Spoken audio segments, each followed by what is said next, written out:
अच्युतं केशवं कृष्णदामोदरं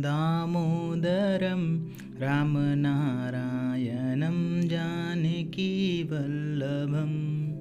जय कृष्ण गोविंद हरे मुरारी, हे नाथ नारायण वासुदेवा। राधे कृष्ण राधे राधे राधे कृष्ण। देखिए, जीवन में परोपकारी बनना बहुत ज़रूरी है। परोपकारी मतलब पर दूसरों पर उपकार करना, दूसरों पे उपकार करने वाला परोपकारी कहलाता है। दूसरों पे अगर आप उपकार करते हैं बिना किसी स्वार्थ के तो आप परोपकारी कहलाते हैं। आपने किसी की मदद कर दी, किसी भूखे को खाना खिला दिया, कोई तकलीफ़ में था आपने उसकी तकलीफ़ दूर कर दी, आपने उसकी मदद कर दी। कोई भूखे जानवर थे उनको आपने खाना खिला दिया, कोई गाय ऐसे भूख से टहल रही थी उसे आपने 2 रोटी खिला दी, कोई फल खिला दिया, तो आपने परोपकार किया।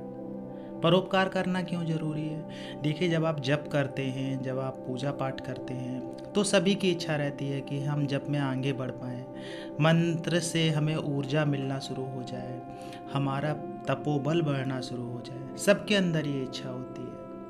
सब चाहते हैं कि मंत्र की शक्ति आपके अंदर आना शुरू हो जाए। तो जब हम परोपकार करते हैं तो हमारे अंदर शक्तियाँ बहुत तेज़ी से बढ़ती हैं, क्योंकि कोई भी दैवी शक्ति जिसकी भी आप उपासना कर रहे हैं, आराधना कर रहे हैं या फिर उनका जप कर रहे हैं, अगर आप किसी भी शक्ति का जप करते हैं तो सब सर्वप्रथम जो होता है कि उस मंत्र से संबंधित जो भी देवी देवता होते हैं उनकी कृपा आपको मिलना शुरू हो जाती है।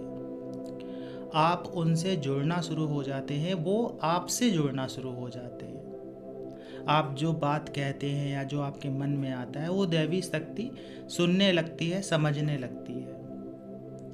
और अगर आप परोपकारी हैं, आप दूसरों का उपकार करते हैं, दूसरों की भलाई करते हैं, आपके मन में तनिक मात्र भी द्वेष नहीं है दूसरों के प्रति, किसी का गलत नहीं करते हैं, अहित नहीं करते हैं, तो निश्चित मान लीजिए वो शक्ति बहुत तीव्रता से आपके अंदर बढ़ने लगेगी। अब अगर आपका उद्देश्य अच्छा है, देखिए कभी कभी क्या होता है कि हम जब कर रहे होते हैं किसी किसी को हानि पहुंचाने के लिए, तो अगर आपका उद्देश्य किसी को हानि पहुंचाना है तो आपको जप में सफलता नहीं मिलेगी। आप तांत्रिक क्रिया के माध्यम से भले ही किसी को हानि पहुंचा दें, लेकिन सात्विक देवी देवता आपकी कभी मदद नहीं करेंगे। तो कोई भी शक्ति होती है, कोई भी देवी देवता होते हैं, अगर आप उनकी पूजा कर रहे हैं, अगर आप उनका जप कर रहे हैं तो वो प्रसन्न होते अवश्य हैं, उनकी कृपा मिलना शुरू हो जाती है और उनसे संबंधित जो भी ग्रह होते हैं वो सुधरना शुरू हो जाते हैं। जैसे हनुमान जी की आप पूजा कर रहे हैं तो हनुमान जी से संबंधित कौन सा ग्रह है? मंगल ग्रह। तो आपकी कुंडली में जो मंगल ग्रह अगर अच्छा है तो और अच्छी बात है, नहीं अच्छा है, अगर मारक है, बुरे परिणाम दे रहा है, तो वो अच्छे परिणाम देना शुरू कर देता है। आप कुंडली जितने बार चेक कराएंगे तो ज्योतिषी गलत ही बताएंगे, लेकिन जब भी जप करते रहेंगे किसी देवी देवता का तो उससे संबंधित जो ग्रह होते हैं वो ग्रह आपकी मदद करने लगते हैं, आपकी भलाई करने लगते हैं, मारक क्षमता उनकी खत्म हो जाती है। तो जप करने से पहली चीज़ क्या हुई कि देवी देवता का जो आशीर्वाद है, उनकी कृपा है, वो आपको मिलने लगती है। दूसरा, उनसे संबंधित जो भी ग्रह होता है वो आपके ऊपर कृपा बनाने लगता है। अगर वो आपकी कुंडली में मारक है तो वो योग कारक बन जाता है और मारक क्षमता उसकी कम हो जाती है। उसके बाद में क्या होता है कि जब भी हम ज़्यादा जप करना शुरू कर देते हैं, देखिए किसी भी मंत्र का जब अगर आप 10,000 से ज़्यादा करते हैं एक साथ बैठ के, एक साथ जप करने में और रोज़ रोज़ जप करने में थोड़ा सा फ़र्क होता है। जब एक साथ आप लगातार जप करते हैं और उस जप की संख्या 10,000 से ज़्यादा हो जाती है तो उस जप से एक अलग सी ही ऊर्जा पैदा होती है। उस ऊर्जा का आभास सिर्फ आप ही कर सकते हैं, दूसरा उस ऊर्जा का आभास नहीं कर सकता है। और उस ऊर्जा की जो अनुभूति होती है, सभी देवी देवताओं की अनुभूतियाँ अलग अलग होती हैं। और किसी देवी देवता की कृपा या आशीर्वाद आपको अगर मिलना शुरू होता है तो निश्चित मान लीजिए कि उसकी अनुभूति आपको अवश्य होगी।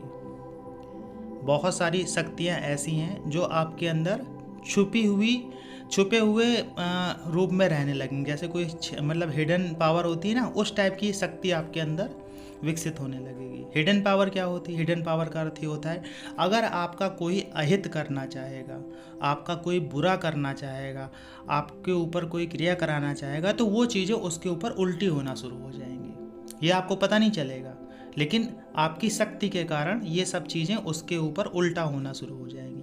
आपका वो अहित नहीं कर पाएगा। कोई अगर आपका गलत करके गया है, भले आप उससे बदला लो चाहे ना लो, लेकिन आपकी शक्तियाँ उसे सही नहीं रहने देंगे अगर आपके साथ में गलत किया है तो। उसके बाद में क्या होता है कि जो भी देवी देवता की जो शक्ति होती है छिपे रूप में आपके अंदर होती है, जैसे आप किसी को कुछ बता देंगे, किसी को कुछ बोल देंगे, तो वो उसके लिए जीवन में एक गुरु मंत्र जैसा हो जाएगा। अगर आपने किसी को बता दिया कि तुम ऐसा कर लो, तुम्हारा ये कार्य बन जाएगा, तो उसका सच में कार्य बनना शुरू हो जाएगा। आप किसी को कोई उपाय बताएंगे, भले ही उपाय आपने कहीं से सुना हो या कुछ ना किया हो, अपने मन से ही कुछ भी आपके मुख से जो निकल गया उसके लिए उपाय, किसी भी परेशान व्यक्ति के लिए, वो उपाय उसके लिए कार्य करने लगेगा। भले चाहे आप उससे ये कह दें कि ठीक है जाओ एक लड्डू किसी पशु को खिला देना तो तुम्हारा काम बन जाएगा, और सच में अगर वो लड्डू खिलाएगा किसी पशु को तो उसका कार्य बनना शुरू हो जाएगा।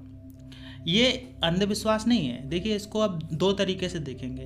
अगर आप गलत तरीके से सोचेंगे तो आपको अंधविश्वास ही दिखेगा, लेकिन अगर आप जप करते हैं और जप की शक्ति आपके अंदर पैदा हो रही है, एक पावर आपके अंदर पैदा हो रही है, तो ये सब चीज़ें कार्य करना शुरू कर देंगी। निश्चित मान लीजिए कार्य करेंगे, ऐसा हो ही नहीं सकता कार्य ना करें। आपके अंदर जो मन में होगा, सामने वाला व्यक्ति वैसा ही व्यवहार आपसे करने लगेगा। अगर आप चाहते हैं कि वो व्यक्ति आपके अनुरूप चले, मन ही मन वो सारे एनर्जी उसके अंदर ट्रांसफ़र हो जाएगी, वो आपके अनुरूप ही कार्य करने लगेगा। ऐसी पावर आपको मंत्र जप से मिलने लगती है। बहुत सारी पावर हैं, बहुत सारी शक्तियां हैं, बहुत सारी अनुभूतियां हैं जो आपको जप करने के बाद ही समझ में आएंगी। हर चीज़ का व्याख्यान नहीं किया जा सकता है, हर चीज़ को समझाया नहीं जा सकता है। कुछ चीज़ों की अनुभूति होती है, तो अनुभूति, जैसे हवा आपको लग रही, तो हवा कैसी लग रही है, अच्छी लग रही होगी या बुरी लग रही होगी। दो चीज़ें बताएंगे, गर्म लग रही होगी, ठंडी लग रही, लेकिन हवा की जो अनुभूति होती है वो एक अलग अनुभूति होती है, उसको डिस्क्राइब करना मुश्किल हो जाता है। आशा ये जानकारी आपको अच्छी लगी होगी। जानकारी अच्छी लगी हो तो वीडियो को लाइक करिएगा, कमेंट्स में जय माता दी, जय श्री कृष्णा, हर हर महादेव लिखिएगा। मिलते हैं आपसे अगले वीडियो में नई जानकारी के साथ में, तब तक के लिए जय श्री कृष्णा।